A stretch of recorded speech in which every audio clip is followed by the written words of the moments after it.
Hello दोस्तों, कैसे हैं आप।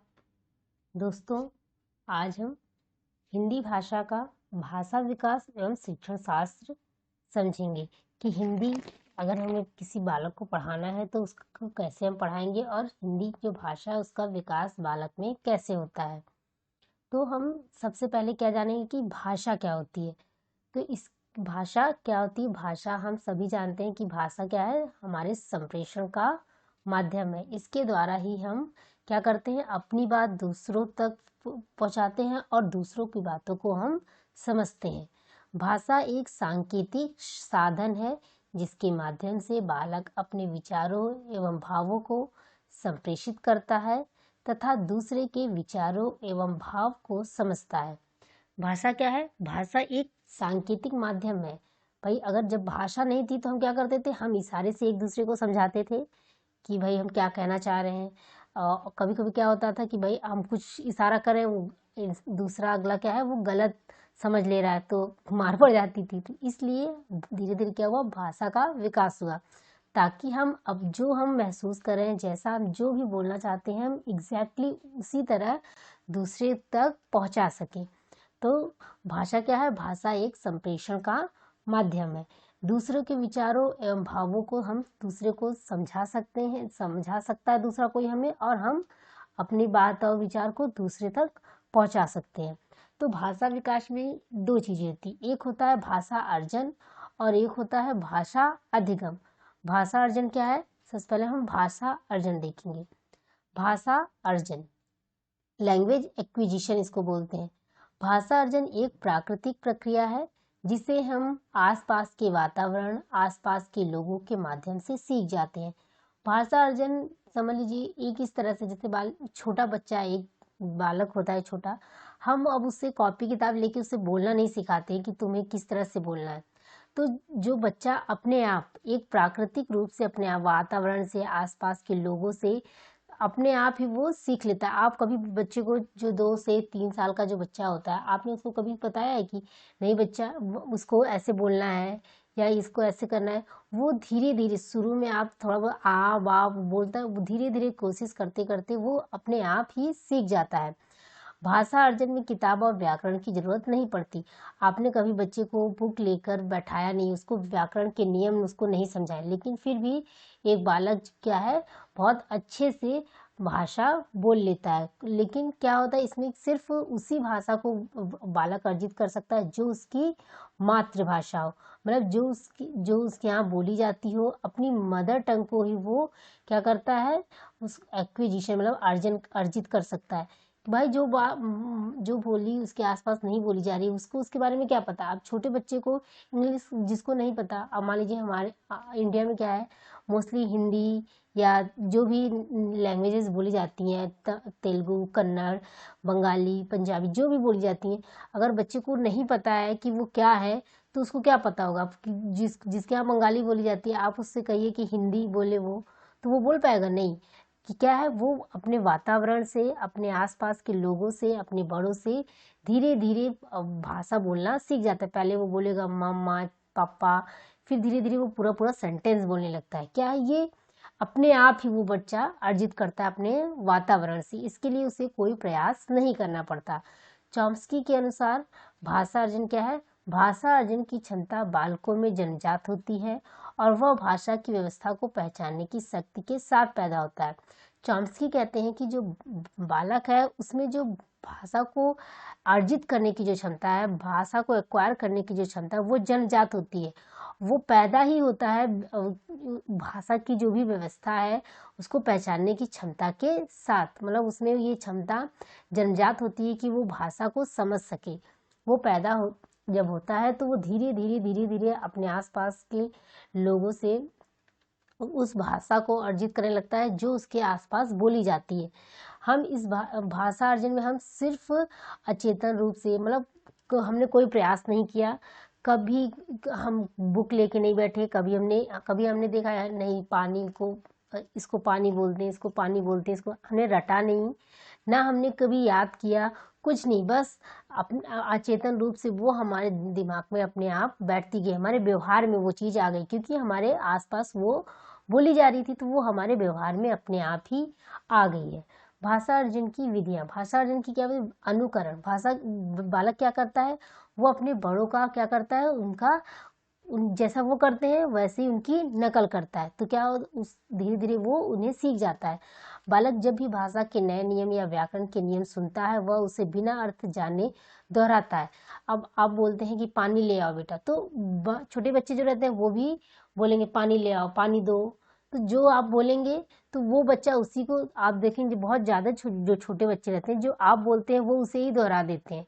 तो क्या है, वो ये क्या है, वो अनकॉन्शियसली क्या करे, वो भाषा को सीख रहा है। उसको नहीं पता है कि वो एक कोई नई चीज़ सीख रहा है, लेकिन क्या है, वो सीख रहा है। इसके द्वारा वह इन नियमों को आत्मसात कर अपने अपनी भाषा प्रयोग में लाने लगता है।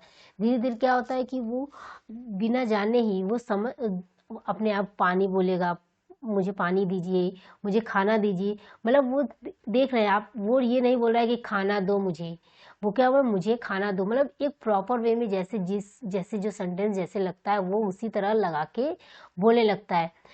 और दूसरा है अभ्यास। भाषा के नए नियमों और रूपों का विद्यार्थी बार बार अभ्यास करते हैं, जिसके नियम उसके भाषा प्रयोग में शामिल हो जाते हैं। अब बच्चा रोज बोल रहा है तो क्या हो रहा है, उसका अभ्यास हो रहा है, वो बार बार। अब भाई आपने आसपास है, उसको कोई भी बात बोलनी है, कुछ भी चाहिए उस, अब बड़ा हो गया है थोड़ा बहुत, तो वो क्या है, वो बोल के अपनी चीज़ों को एक्सप्रेस करने लगा है। तो क्या वो भाषा का बार बार प्रयोग करके क्या कर रहा है, अभ्यास कर रहा है। इससे क्या होगा, उसकी भाषा जो है वो और अच्छी होगी। पुनरावृत्ति। बालक भाषा के जिन नियमों या रूपों को बार बार सुनता है, वही नियम उसे याद हो जाते हैं और वह उसे अपने व्यवहार में लाने लगता है। बालक क्या करता है, जो भी नियम वो सुनता है, मतलब आप बच्चे से ये नहीं सोच सकते कि वो बहुत बड़े लेवल की, अब आप छोटे बच्चे का जो सिर्फ बोलना सीख रहा है, आप उससे तत्सम तद्भव पूछेंगे तो वो आपको बता पाएगा नहीं, उससे संधि पूछेंगे वो बता पाएगा नहीं। लेकिन क्या है, वो बोलना सीख रहा है, उसको आप कुछ भी बोलेंगे तो वो जो चीज़ें वो जान रहा है वो उसे अच्छे से बोल लेगा। लेकिन अब जो चीज़ें वो जो नहीं जान रहा है वो उससे नहीं बोल पाएगा। भाई हम नॉर्मल अपनी बात बोलचाल की भाषा में तत्सम तद्भव शब्दों का प्रयोग बहुत करते हैं, लेकिन हम उसको बताते नहीं कि ये क्या है, तत्सम है, ये तद्भव है, ये संधि है, ये सब हमने उसे नहीं बताया है, या कारक क्या होते हैं। लेकिन बोलते बोलते वो उसके अभ्यास में है, लेकिन वो उन्हें उनके बारे में नहीं जानता। इसी तरह वो यूज तो करना जानता है, लेकिन क्या नियम है वो ये नहीं जानता। सहजता। बालक अपने जन्म के कुछ महीनों तक केवल कुछ ध्वनियों का अधिक प्रयोग करता है। ये ध्वनियाँ कोई वर्ण या अक्षर ना होकर उसके मुख से निकलने वाली विभिन्न प्रकार की ध्वनियाँ हो सकती हैं, परंतु जब वह अपने आसपास रहने वाले लोगों के मुख से विभिन्न ध्वनियाँ, अक्षर या शब्दों को सुनता है, तो वह धीरे धीरे उनको समझने लगता है। तो शुरू में जब आप देखेंगे जो छोटा बच्चा होता है वो क्या करता है, वो कुछ ध्वनियाँ ही निकलता है, आ ऊ ये सब निकल, लेकिन धीरे धीरे क्या होता है कि वो जो उसके आसपास के लोग हैं, उसके बड़े जो हैं, वो जिस तरह से बोल रहे हैं वो धीरे धीरे उन्हीं का उनकी नकल करके उसको समझने की कोशिश करता है और वो जान जाता है। आपने कभी नहीं बच्चे को बताया हो कि इसको कपड़ा कहते हैं, लेकिन क्या है, आपने हमेशा कपड़ा कपड़ा बोला है तो वो समझ गया कि हाँ इस तरह की जो चीज़ होती है उसको क्या बोलते हैं, कपड़ा बोलते हैं। पेन को आपने कभी बच्चे को ये नहीं बताया होगा कि बच्चा इसको पेन बोलते हैं, लेकिन क्या है, आप डेली उसको बोल रहे हैं, वो समझ रहे हैं, तो वो अपने दिमाग से धीरे धीरे समझ रहा है कि हाँ इस तरह की जो भी चीज़ें दिखाई देती हैं उसको पेन बोलते हैं। इसी तरह वो क्या करता है, वो सारी भाषाएं अपने आप ही वो उसे एक्वायर करता जाता है। उसके बाद है भाषा अर्जन पर निम्न परिस्थितियों का प्रभाव पड़ता है। भाषा अर्जन पर किन परिस्थितियों का प्रभाव पड़ता है ये देख लें। परिवेश। जैसा आपका परिवेश रहेगा उसी तरह की आप भाषा अर्जित कर। हम और आप इंग्लिश क्यों नहीं बोल पाते, क्योंकि हमारे आसपास इंग्लिश नहीं बोली जाती। वहीं बाहर जो अमेरिका के बच्चे हैं वो हिंदी इंग्लिश क्यों बोल लेते हैं, क्योंकि वो उनकी मदर टंग है। मातृभाषा का ही बालक मतलब अर्जन कर सकता है, और दूसरी जो भाषा है वो उसको सीखने के लिए उसे भाषा अधिगम करना पड़ेगा, यानी लर्निंग करनी पड़ेगी। अर्जन जो हमारे आसपास पड़ोस में बोली जाती है, हम उन्हीं भाषाओं को अर्जित कर सकते हैं। सीखने की इच्छा शक्ति। बच्चे में सीखने की इच्छा शक्ति होती है। शुरू में बच्चा दूसरों की नकल, मतलब दूसरों की तरह बोलने के की इच्छा से क्या करता है, वो बोलना सीखता है कि जैसे वो बोल रहा है वैसे ही हम भी बोलें। तो क्या है, उसके अंदर इच्छा शक्ति है कि जैसे अगला बोल रहा है, जैसे मेरे बड़े बोल रहे हैं, उसी तरह हम भी बोलें। तो वो धीरे धीरे इस वजह से भाषा को सीखने लगता है। सिखाई जाने वाली भाषा का छात्र के जीवन से संबंध होना चाहिए। छात्र के जीवन से संबंध है, क्योंकि अगर वो जो उसके आसपास भाषा बोली जा रही है, अगर वो उसे नहीं सीखता है तो वो अपनी बातों को दूसरों तक नहीं पहुंचा पाएगा। भाई एक समय तक तो मम्मी उसके आसपास हमेशा अवेलेबल रहेंगी, लेकिन जैसे जैसे बच्चा बड़ा हो जाता है तो लोग उससे दूर हो जाते हैं। जब वो बोलेगा, मान लीजिए उसके पेट में दर्द हो रहा है, बचपन में तो नहीं, बच्चा नहीं जानता रहता कितनी प्रॉब्लम होती है कि उसको किस वजह से वो रो रहा है। तो लेकिन अब जब वो बड़ा हो गया तो वो बताएगा कि हाँ मेरे पेट में दर्द है, या मुझे भूख लगी, मुझे खाना दो। तो वो अब उसको अपनी जो जीवन की जो भी कार्य हैं, जो उसकी आवश्यकता है, उसको पूर्ति करने के लिए क्या करना है, उसको दूसरे से अपनी बातों को एक्सप्रेस करना है, उसको बताना है कि हमें इसकी ज़रूरत है। तो उस भाषा का उस छात्र के जीवन से संबंध है, इसलिए जो छात्र है वो भाषा वो सीख रहा है। छात्र की मानसिक तथा शारीरिक स्थिति, छात्र की अगर, जाहिर सी बात है, अगर बच्चा शारीरिक रूप से या मानसिक रूप से स्वस्थ नहीं है तो हम उससे ये उम्मीद नहीं कर सकते कि वो जल्दी ही भाषा को बोलने लगेगा। बोलने लगते हैं बच्चे, लेकिन एक मतलब बहुत या टाइम लगाते हैं। जिनका शारीरिक या मानसिक रूप से जो बच्चे नहीं सही है, वो आप देखेंगे बहुत जो विकलांग बच्चे होते हैं वो जीवन पर्यंत वो सही नहीं बोल पाते, मतलब तुतला के बोलेंगे या आधा अधूरा बोलेंगे। शब्द भंडार का विकास, धीरे धीरे क्या होता है, जब बच्चे अपने आसपास से सीखते जाते हैं, उनके शब्दों में नए नए शब्द जुड़ते रहते हैं और उनके शब्द भंडार जो है वो बड़ा होने लगता है। इसके बाद है भाषा अधिगम। भाषा अधिगम क्या है, भाषा अधिगम में इसमें हम क्या करते हैं, दूसरी कोई भाषा, मतलब मातृभाषा को तो हम अर्जित करते हैं। हमें मातृभाषा को पढ़ने की जरूरत नहीं पड़ती। हमें किसी ने हिंदी बोलना नहीं सिखाया, हम खुद से ही हिंदी बोलने लगे। लेकिन इंग्लिश बोलने में हमें प्रॉब्लम क्यों होती है, क्योंकि वो हमारी मदर टंग नहीं है, वो हमारे आसपास नहीं बोली जाती थी, इसलिए हम उसके बारे में नहीं जानते। अधिगम, अधिगम का अर्थ होता है सीखना, मतलब कि जो दूसरी भाषा है हम उसे क्या करेंगे, उसे सीखेंगे। भाषा को सीखना भाषा अधिगम का अर्थ है। हम कह सकते हैं कि मनुष्य अपने विचारों को अभिव्यक्त करने एवं समाज एवं परिवेश के साथ सामंजस्य स्थापित करने के लिए जिस प्रक्रिया द्वारा अपनी भाषा क्षमता का विकास करता है, वह प्रक्रिया भाषा अधिगम कहलाती है। देखिए, भाषा अर्जन में तो हमने अपनी मदर टंग को क्या किया है, एक्वायर किया है, अर्जित किया है। लेकिन क्या, मान लीजिए आप कहीं दूसरी जगह चले गए, मान लीजिए आप चले गए अमेरिका, तो वहाँ पे क्या है, आप वहाँ पे आपको हिंदी कोई नहीं समझता, तो आपको प्रॉब्लम होगी। तो आप वहाँ के आसपास के परिवेश से सामंजस्य स्थापित करने के लिए, अपनी बातों को उन तक पहुँचाने के लिए, उनकी बातों को समझने के लिए क्या करना पड़ेगा, अब आपको इंग्लिश सीखनी पड़ेगी। आपको इंग्लिश नहीं आती तो अब आप क्या करेंगे, जब इंग्लिश सीखेंगे तभी आप अपनी बात को उन तक पहुंचा पाएंगे। तो क्या होगा, आप उसे सीखेंगे और देखेंगे। जो भाषा, जो मातृभाषा होती है, उसको अर्जित करने में हमें कम समय लगता है, कम मेहनत लगती है, और हम कभी कभी जानते भी नहीं, हम अपनी चेतना में भी नहीं रहते कि हाँ हम नई भाषा सीख रहे हैं। लेकिन इसके लिए, भाषा अधिगम के लिए आपको प्रयास करना पड़ेगा, आपको सीखना पड़ेगा, आपको उस पर टाइम देना पड़ेगा, उसके नियमों को समझना पड़ेगा, उसके व्याकरण को समझना पड़ेगा। और ये बहुत, मतलब भाषा अर्जन की अपेक्षा ये इसमें भाषा अधिगम में अधिक समय लगता है। दूसरी भाषा होती है, नॉर्मली जो हम भाषा अधिगम करते हैं वो कौन सी भाषा होती है, दूसरी भाषा होती है। इसके लिए हमें चेतन अवस्था में रहना पड़ता है, प्रयास करने पड़ते हैं, मतलब आप अपने कॉन्शियस रहेंगे।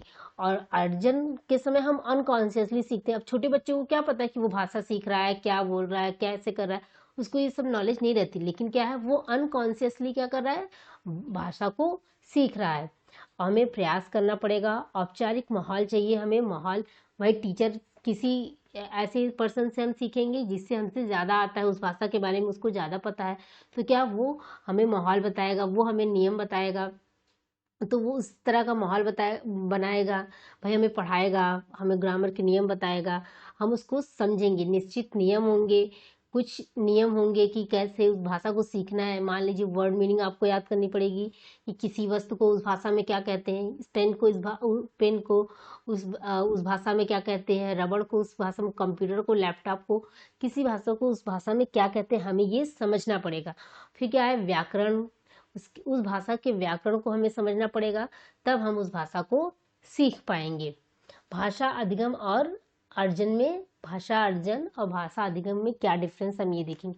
भाषा अर्जन क्या है, ये अवचेतन मतलब अचेतन अवस्था में अचेतन प्रक्रिया है, और भाषा अधिगम क्या है, ये चेतन प्रक्रिया है। मतलब भाषा अर्जन के समय अब छोटे बालक को ये नहीं पता होता कि वो भाषा सीख रहा है कि क्या कर रहा है, लेकिन जब आप भाषा अधिगम मतलब जब आप किसी भाषा को पढ़ेंगे तो उसके लिए आपको कि चेतन मतलब कॉन्शियस रहना बहुत ज़रूरी है। आपको ये पता होना चाहिए कि आप किस लैंग्वेज को सीख रहे हैं, उसके क्या नियम है, उस पर आपको प्रयास करना पड़ेगा। लेकिन जो भाषा अर्जन में है उसमें आपको प्रयास नहीं करना पड़ा। भाषा अर्जन एक स्वाभाविक प्रक्रिया है, मतलब ये अपने आप ही हो जाती है, आपको बहुत ज़्यादा प्रयास नहीं करना है।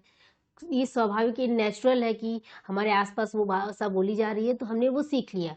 लेकिन भाषा अधिगम में क्या है कि आपको नियमबद्ध तरीके से उसका पालन करना पड़ेगा, उसको सीखना पड़ेगा। जो जो नियम लगते हैं उसके ग्रामर के नियम को आपको लागू करना पड़ेगा। धीरे धीरे करके आप उस भाषा को सीखेंगे। ये एक अनौपचारिक प्रक्रिया है, मतलब इसके लिए किसी औपचारिकता की जरूरत नहीं है। आपके आसपास बोली जा रही है, आपने सीख लिया, लेकिन इसके लिए क्या है, इसके लिए ये औपचारिक प्रक्रिया, आपको इसके लिए कॉपी कलम लेके आपको बैठना पड़ेगा। आप उसका ट्रांसलेशन करेंगे, मतलब एक एक चीज़ को समझेंगे कि हाँ इस चीज़ को इस भाषा में क्या बोलते हैं, इसका क्या नियम है, ये सब आपको क्या है समझना पड़ेगा, आपको प्रयास करना पड़ेगा। लेकिन भाषा अर्जन में क्या है, आपको प्रयास करना नहीं पड़ता, इसमें आप प्रयास नहीं करते। लेकिन इसमें क्या है, इसमें आपको प्रयास करना पड़ेगा। इसमें हम मातृभाषा का भाषा अर्जन किसका करते हैं, मातृभाषा का, जो हमारे आसपास बोली जाती है, जो भी हमारे आसपास बोली जाती है उस भाषा का अर्जन हम आसानी से बिना किसी प्रयास के कर लेते हैं। लेकिन भाषा अधिगम में क्या होता है, हम दूसरी कोई भी भाषा हम सीखते हैं। एक होती है लक्ष्य भाषा और एक होती है मातृभाषा। लक्ष्य भाषा वो भाषा होती है जिससे हम अधिगम मतलब भाषा लर्निंग के तहत सीखते हैं, और मातृभाषा क्या होती है, मातृभाषा का हम क्या करते हैं, अर्जन करते हैं। उसके बाद है भाषा के विविध रूप। भाषा के विविध रूप क्या है, एक है मातृभाषा, राष्ट्रभाषा और राजभाषा। मातृभाषा क्या होती है, मातृभाषा किसी बालक की पहली भाषा होती है, जो उसके आसपास जहाँ वो रहता है उसके माहौल में जो भाषा बोली जाती है वो क्या होती है, उसकी मातृभाषा होती है। जैसे हमारी क्या है, हम हिंदी बोलते हैं तो हिंदी क्या है, हमारी मातृभाषा है। तो एक होती है राष्ट्रभाषा, भाषा का जो भी बालक के आसपास बोली जाएगी वो उसकी मातृभाषा होगी।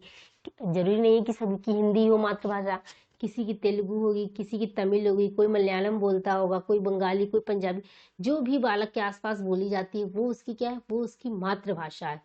और राष्ट्रभाषा क्या है, राष्ट्रभाषा वो होती है जो पूरे राष्ट्र में बोली जाती है, और राष्ट्र के जो भी कार्य हैं वो सब उसी भाषा में होते हैं। तो हमारा भारत इतना विभिन्नताओं वाला देश है कि हमारे देश की कोई भी राष्ट्रभाषा नहीं है, भारत की कोई भी राष्ट्रभाषा नहीं है। इस बात को आपको हमेशा ध्यान में रखिए, पूछा जाता है जब हम लोग क्वेश्चन सॉल्व करेंगे तो उसमें आप देखेंगे कि ये सारे क्वेश्चन जो है वो पूछे जाते हैं। और एक होती है राजभाषा। राजभाषा क्या होती है कि अब हमारा ही देश है, हमारे देश में कितनी कितनी भाषाएं बोली जाती हैं।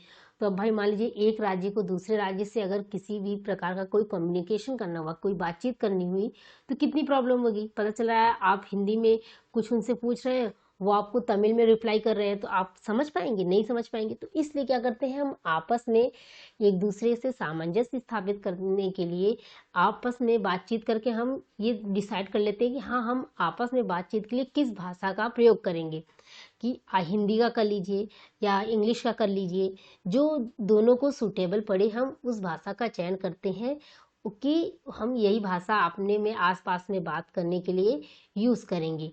क्योंकि अगर ऐसा नहीं करेंगे हम तो हमें प्रॉब्लम होगी। बात भाई हम आपसे कोई प्रश्न पूछ रहे हैं, आप दूसरी भाषा में उत्तर देंगे तो हमें क्या समझ में आएगा, या आप हमसे कुछ पूछ रहे हैं, हम अपनी भाषा में बोलेंगे, आप अपनी भाषा में बोलेंगे, हम समझ ही नहीं पाएंगे तो हम आपको उत्तर क्या देंगे। तो इसके लिए क्या किया जाना है कि हमने और आपने क्या किया, डिसाइड कर लिया कि चलो ठीक है, तुमको हिंदी नहीं आती, तुमको इंग्लिश नहीं आती, तुमको मान लो इंग्लिश नहीं आती, हिंदी नहीं आती, और मुझे तम वो हिंदी, तुमको हिंदी नहीं आती और मुझे तमिल नहीं आती।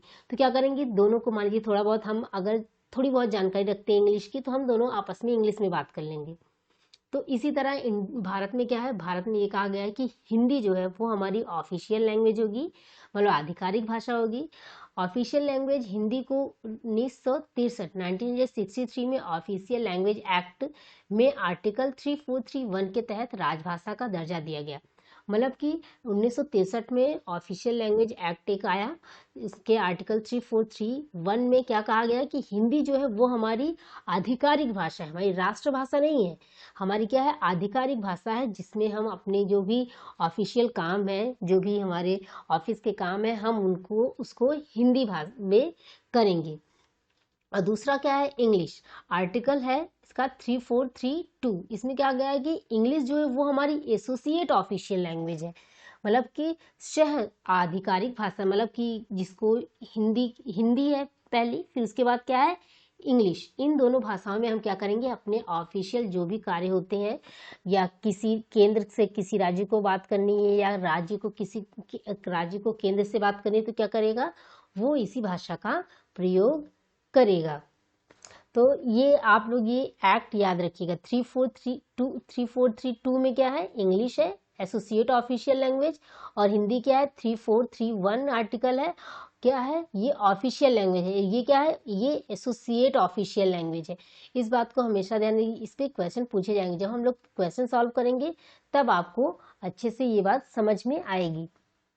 उसके बाद है भाषा शिक्षण की प्रमुख विधियां, मतलब भाषा को अगर हम किसी बालक को सिखाना चाहते हैं तो कौन कौन सी विधियों के द्वारा बच्चे को भाषा सिखाई जा सकती है। एक है, पहली क्या है हमारी, व्याकरण विधि। इस विधि के अंतर्गत अन्य भाषा के नियमों को कुछ शब्दों के साथ सिखाया और याद कराया जाता है। इसमें क्या करेंगे कि आप जैसे मान लीजिए जो आपको भाषा सिखानी है, हम तो हम बच्चे को कुछ शब्द उस भाषा के याद करा देंगे, कुछ शब्द हमने उसको याद करा दिए, फिर हम क्या करेंगे, इसके बाद क्या करेंगे, इसके बाद शब्द संयोजन और व्याकरणीय नियमों के आधार पर अभ्यास कराएंगे। फिर जैसे मान लीजिए आपको हमने कुछ नियम, कुछ शब्द याद करा दिए, फिर हम क्या करेंगे, उन शब्दों को जोड़ करके और कुछ व्याकरण के नियम लगा करके आपको समझाएंगे कि हाँ ये भाषा इस तरह से प्रयोग होगी। मान लीजिए हमने आपको दिस का मतलब बता दिया कि यह होता है, इसका मतलब होता है, पेन का मतलब होता है कलम। तो हमने अगर हमको बोलना है कि यह कलम है तो हम क्या बोलेंगे, दिस इज पेन।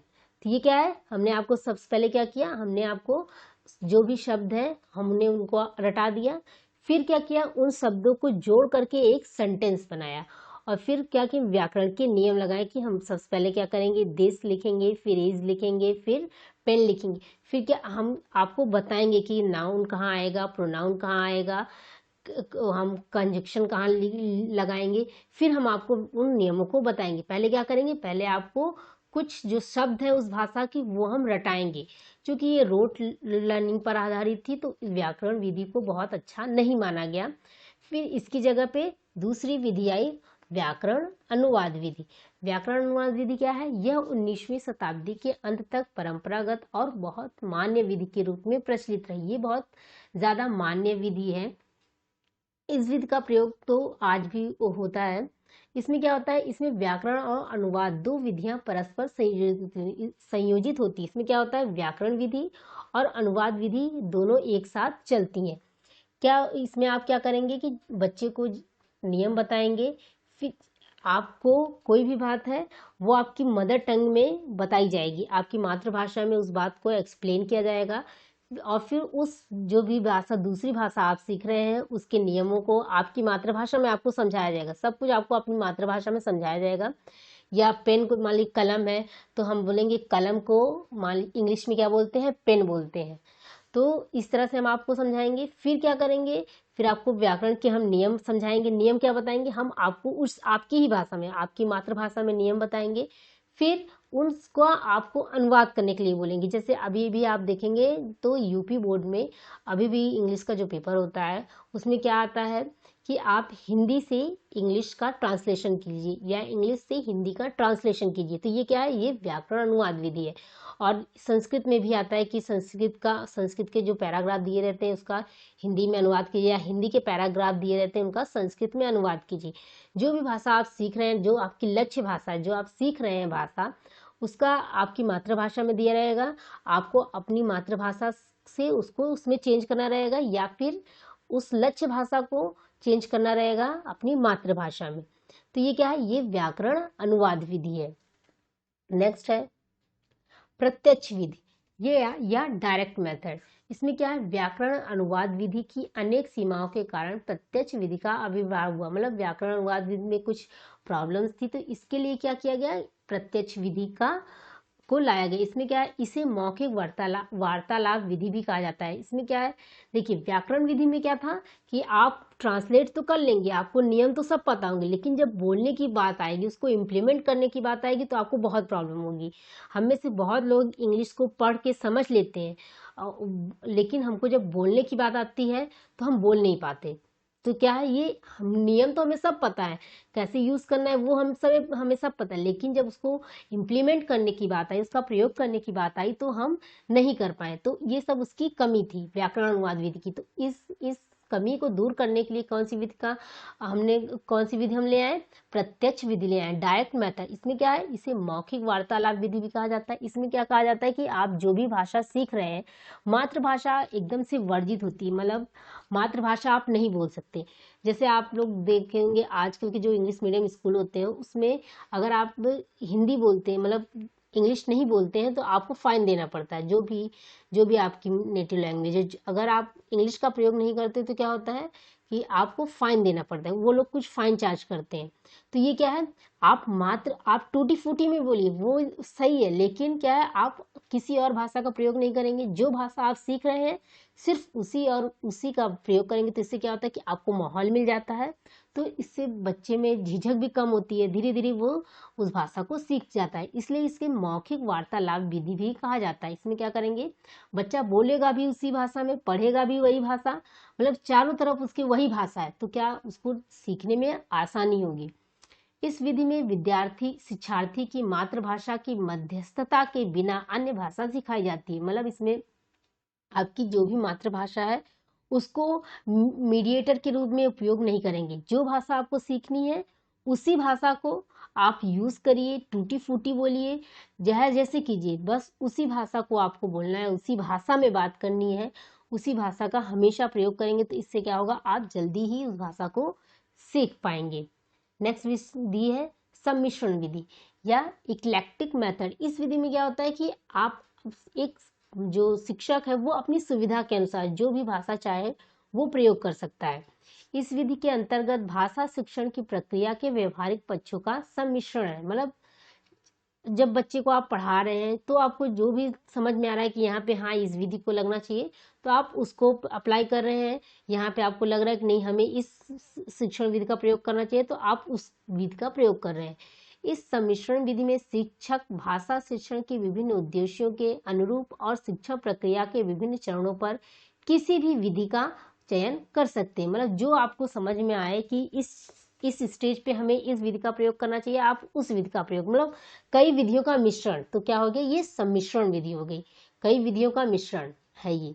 तो जैसे मान लीजिए आप बच्चे को कोई भाषा आप सिखा रहे हैं, तो क्या करेंगे, सबसे पहले हम उसे बताएंगे कुछ शब्द, उसको भाई जो भाषा हम उसको सिखा रहे हैं उसको उस भाषा में किसी चीज को क्या बोलते हैं, कुछ शब्द तो उसे पता होने चाहिए ना। तो हम क्या करेंगे, सबसे पहले क्या करेंगे, उसे कुछ शब्द बताएंगे। तो हम कौन सी विधि का प्रयोग करेंगे, व्याकरण विधि का।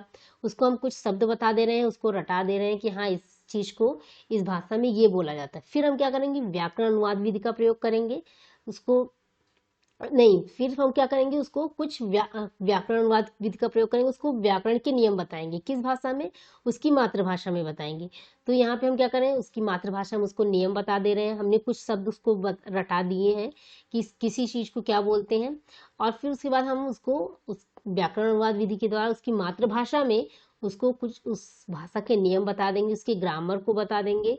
तो फिर उसके बाद हम क्या करेंगे, उसके बाद हम डायरेक्ट मेथड का प्रयोग करेंगे और फिर वर्जित कर देंगे कि आपको अपनी मातृभाषा का प्रयोग नहीं करना है, केवल और केवल जो लक्ष्य भाषा है, जो भाषा आप सीख रहे हैं उसी का प्रयोग करना है। तो क्या होगा इससे, हमने क्या किया, हमने जिस स्टेज पर जिस विधि की जरूरत थी हमने उस विधि का प्रयोग किया। अब बच्चे का इससे क्या होता है, शिक्षक स्वतंत्र होता है, वो जिस विधि, तो बच्चे के लिए हमें जिस स्टेज पे लगेगा कि जो विधि सही है हम उस विधि का चयन करेंगे। तो ये क्या है, ये सम्मिश्रण विधि होती है जिसमें हम सभी मतलब जो भी हमें समझ में आएगा कि हमें इस स्टेज पर इस विधि का प्रयोग करना चाहिए तो हम उस विधि का प्रयोग करेंगे। नेक्स्ट है संप्रेषण विधि। प्रत्यक्ष विधि की प्रक्रिया को और सुदृढ़ बनाते हुए संप्रेषण विधि का विकास हुआ। मतलब जो प्रत्यक्ष विधि जो डायरेक्ट मेथड था जिसमें कि आपको अपनी मातृभाषा का प्रयोग नहीं करना था, जिसे मौखिक वार्तालाप विधि भी कहते हैं, तो बिना मातृभाषा की मध्यस्थता के जो हम भाषा सीख रहे थे उसको और अच्छा मतलब उसको और मजबूती प्रदान करने के लिए हमने क्या किया, संप्रेषण विधि का प्रयोग किया। भाषा प्रयोग सीखने में ही भाषा की संरचना सीखना है। मतलब इसमें क्या होगा, आप भाषा को प्रयोग करके सीखिए, मतलब उसको बोलिए, मतलब उसको आप संप्रेषण क्या क्या मतलब होता है कि ये अपनी बात दूसरे को पहुंचाना, यानी कम्युनिकेशन। क्या करें, आप उस भाषा का प्रयोग करना सीखिए, उसको बोलिए, बोल के जब आप बहुत ज़्यादा बोलेंगे, जैसे हमने अपनी मातृभाषा सीखी, हम शुरू में क्या, हम पढ़ तो एक बालक है वो पढ़ना तो नहीं जानता, वो ग्रामर तो उस नियम के नहीं जानता, लेकिन क्या है वो बोल रहा है, तो बोलने से उसको क्या हो गया, वो भाषा आ गई। तो इसमें भी यही है कि आप उस भाषा को बोलिए, बोल के उसका प्रयोग करके, उसका प्रयोग जब करेंगे धीरे धीरे क्या है, आप उसकी भाषा की जो है वो संरचना क्या है, उसके नियम क्या है, उसके ग्रामर के नियम क्या है, सब आपको अपने आप धीरे धीरे समझ में आ जाएंगी। नेक्स्ट है आगमन विधि और निगमन विधि। आगमन विधि क्या होती है, इसमें क्या है, उदाहरण से नियम की ओर, मतलब किसी चीज का आप उदाहरण दीजिए बच्चे को, फिर उसके नियम को समझाइए। विशिष्ट से सामान्य की ओर, ज्ञात से अज्ञात की ओर। जो बच्चा जानता है उसको पहले बताइए, फिर उसको क्या कहिए, अज्ञात की तरफ ले आई जाइए कि अज्ञात क्या क्या चीज है जो आप नहीं जानते, जो चीज वो नहीं जानता उसको पहले उदाहरण दीजिए। जैसे मान लीजिए आपको बताना है कि सरीसृप, मतलब आपको बताना है कि सरीसृप क्या होते हैं, तो आप क्या करेंगे, सरीसृप के जो गुण होते हैं उन्हें आप बताइए। मान लीजिए आपको स्तनधारियों के बारे में अगर बताना है, तो वो मानव को रोज देख रहा है, तो आप बताइए उसके दांत होते हैं, नाखून होते हैं, रीढ़ की हड्डी होती है, आंख होती है, तो कान होते हैं, कान बाहर होते हैं। तो ये सब क्या करेंगे, आप कुछ जो विशेषताएं वो एक मनुष्य में देख रहा है वो विशेषताएं आप उसे बता देंगे, वो स्वयं भी एक मानव है, तो जब वो विशेषताएं आप बता देंगे, उसको उदाहरण बता दे रहे हैं, आप उदाहरण दे रहे हैं, सब कुछ उसे दिखा दे रहे हैं, फिर उसके बाद क्या कहेंगे कि इसे क्या बोलते हैं, इसे स्तनधारी बोलते हैं। मतलब ये गुण जिस में होंगे वो क्या कहलाएंगे, स्तनधारी होंगे। तो आपने क्या किया, जो बच्चा जान रहा है उससे आप किस तरफ ले गए, अज्ञात की तरफ। वो स्तनधारी क्या होते हैं वो नहीं जान रहा था, स्तनधारी के बारे में नहीं जान, लेकिन क्या है वो मनुष्य को जान रहा था, तो वो मनुष्य की जो भी स्पेशलिटी है, जो भी आपने उसमें के गुण है उस गुणों को बताया, फिर आपने बताया कि इसे क्या कहते हैं, इसे स्तनधारी कहते हैं।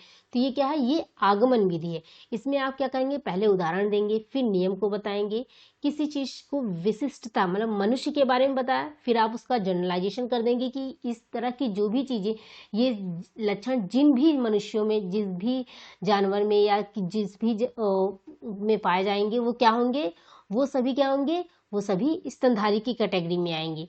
तो इससे बच्चा क्या होगा, वो बच्चे देते हैं, ये सब क्या है, ये सारी जितनी भी स्पेशलिटी है वो सब जिसमें होगी वो क्या होंगे, स्तनधारी होंगे। तो अब क्या किया, विशिष्ट से आपने क्या किया, सामान्यकरण कर दिया, ये पूरे पे लागू हो गई। एक इंसान से आपने पूरे जो भी जितने भी स्तनधारी थे उन सबको के बारे में बता दिया। ज्ञात से अज्ञात की ओर, बच्चा जो नहीं जान रहा था मनुष्य को, वो जान रहा था, मनुष्य के गुणों को जान रहा था, अब आपने क्या बता दिया, स्तनधारी के बारे में बता दिया जिसके बारे में वो नहीं जान रहा था। तो इसमें क्या करते हैं, ज्ञात से अज्ञात की ओर, विशिष्ट से सामान्य की ओर बच्चे को बताते, उदाहरण से नियम की ओर, जो चीजें मूर्त है उससे अमूर्त की ओर हम उसको ले जाएंगे। जैसे मान लीजिए आप विचार विचार कि कोई, अब बच्चे को विचार के बारे में क्या पता, अब स्तनधारी के बारे में बच्चे को क्या पता, लेकिन वो धीरे धीरे क्या उसको दिमाग में आ जाएगा, हाँ स्तनधारी क्या होती है, इसमें ये क्वालिटीज पाई जाती है। मूर्त से आपने जो इंसान दिख रहा है उससे क्या किया, आप उसको अमूर्त तक जोड़ दिए। दूसरी होती है निगमन विधि। निगमन विधि में क्या होता है, सबसे पहले आप क्या करेंगे, नियम बताएंगे, नियम से उदाहरण की ओर, सामान्य से विशिष्ट की ओर ले जाएंगे। सबसे पहले आपने क्या किया, मान लीजिए आप बच्चे को नाउन सिखा रहे हैं, संज्ञा, तो आपने क्या बोला, noun is the name of person, place और थिंग। संज्ञा किसे कहते हैं, संज्ञा स्थान, व्यक्ति के नाम को क्या कहते हैं, हम संज्ञा कहते हैं। तो क्या हुआ, noun is the name of plus person, place और थिंग, किसी चीज के नाम को, व्यक्ति के नाम को, वस्तु के नाम को क्या बोलते हैं, जगह के नाम को हम संज्ञा बोलते हैं। अब आप उसको मान लीजिए आपने उसको उठाया, आपने उसको बता दिया कि संज्ञा क्या होती है, noun is the name of person, place और थिंग। संज्ञा क्या है, किसी व्यक्ति के नाम को, स्थान के और वस्तु के नाम को हम क्या बोलते हैं, संज्ञा बोलते हैं। अब आप उसको बोल दीजिए तुम्हारा क्या नाम है, कमल, रमन, ये सब आप फिर उसको उदाहरण दीजिए। पहले आप नियम, आपने नियम बता दिया कि संज्ञा क्या होती है, फिर आप उसको क्या देंगे, उदाहरण देंगे। तो ये क्या है, निगमन विधि है, सामान्य से विशिष्ट की ओर ले जाएंगे। पहले आपने क्या किया, नियम बताएं, मतलब भाई noun, noun is the name of person, place और थिंग, ये तो सब पे लागू हो रही है, तो आपने क्या किया, सामान्यकरण कर दिया है। फिर आप उसे विशिष्ट की तरफ ले जाएंगे कि मान लीजिए ताजमहल कहाँ है, आगरा में है, तो आगरा क्या है, आगरा भी एक नाउन है, तो विशिष्ट हो गया। इस तरह से आप क्या करेंगे, सामान्य से विशिष्ट की ओर ले जाएंगे। सूक्ष्म, मान लीजिए अमूर्त जो चीजें वो नहीं देख रहा है, उससे मूर्त की तरफ ले जाएंगे। जो बच्चा नहीं जान रहा है उससे जो वो जान रहा है उसकी तरफ ले जाएंगे। भाई आपने नियम ने बताया, बच्चा नियम को नहीं जानता लेकिन उदाहरण को जानता है। अब इंसान को जानता है, पेन को जानता है, जगह को जानता है। तो जो बच्चा जान रहा है, नहीं जान रहा है, उससे हम जो नहीं जान रहा है उसकी तरफ ले जाएंगे, तो ये बच्चे को समझने में मदद करता है। तो आज की क्लास में इतना ही, मिलते हैं आपसे नेक्स्ट वीडियो में। धन्यवाद।